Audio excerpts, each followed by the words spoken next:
একটি ভালো বিবাহের চেয়ে প্রেমময়, বন্ধুত্বপূর্ণ এবং মনোমুগ্ধকর সম্পর্ক, কথোপকথন বা সঙ্গ আর একটিও নেই। হচ্ছে নিজের অধিকার আরেকজনের উপর হস্তান্তরের আনুষ্ঠানিক দলিল। বিবাহ হচ্ছে প্রত্যাশার মৃত্যু। দুজনের মধ্যে পারস্পরিক ভালোবাসার জন্য বিবাহের চেয়ে উত্তম আর কিছুই নেই। হ্যালো এভরিওয়ান, আসসালামু আলাইকুম। এতক্ষণ তো বিয়ে নিয়ে অনেকগুলো কথা বললাম, এখন আসি আসল ব্লগে।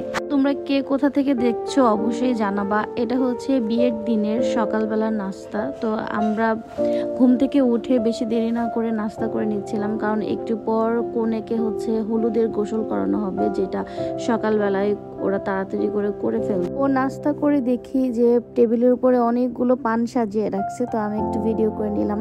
তারপরে হচ্ছে কনেকে গোসল করানোর আগে একটু তরমুজ খেয়ে নিচ্ছি। তো এইটা হচ্ছে আমাদের মিষ্টি কনে।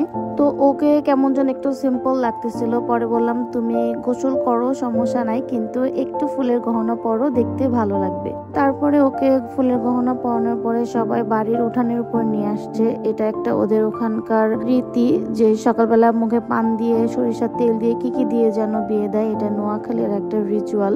তো তারপরে মেয়েটা খুবই লাজুক, সে তো লজ্জা পাচ্ছিল আর হাসতেছিল। তো তখন ওর ভাবিরা সবাই মিলে যারা গোসল করাবে তারা এসে ওর গয়নাগুলো খুলে দিয়ে হলুদ মাখিয়ে ঠান্ডা পানি দিয়ে ওকে গোসল করিয়ে দিচ্ছিল। পরে মেয়ের যতগুলো ভাবি আছে, বড় ভাবি, মেজো ভাবি, সবাই মিলে এসে ওকে হলুদ বাটো, মেহেন্দি বাটো গান গেয়ে গেয়ে, যেটাকে গীত বলে আর কি গ্রামের মানুষেরা, তো ওই গীত গেয়ে গিয়ে ওকে গোসল করানো হচ্ছিল। তো আমি আর বেশি দেরি করি না, একটুখানি ক্লিপ নিয়ে আমি চলে গিয়েছিলাম ভিতরে, কারণ ঢেকি যেখানে যায়, মানে স্বর্গে গেলেও ঢেকি ধান ভানে, এরকম একটা বিষয় আছে। তো আমি ওইখানে গেছি আর আমার হাতে কেউ সাজবে না তা তো হয় না। তো আমি এই ভিডিওগুলো করে তাড়াতাড়ি চলে গিয়েছিলাম হচ্ছে আমার একটা ভাইয়ের বউকে সাজাতে। তো আমি একটু একটু করে তোমাদেরকে দেখাবো যে ওদেরকে সাজাইছি।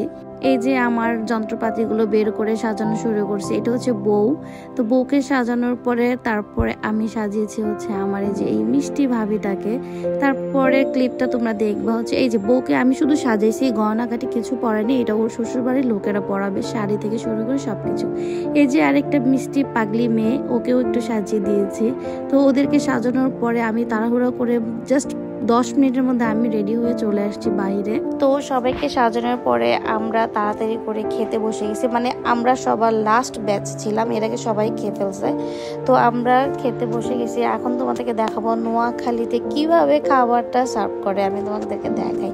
ওরা জাস্ট একটা হাফ প্লেটের মধ্যে মুরগি, ডিম, চিংড়ি আর সাথে একটা স্পেশাল ভর্তা থাকে, সেটা দিয়ে দেয়, আর আলাদা করে টমেটোর চাটনি দিয়ে দেওয়া হয়।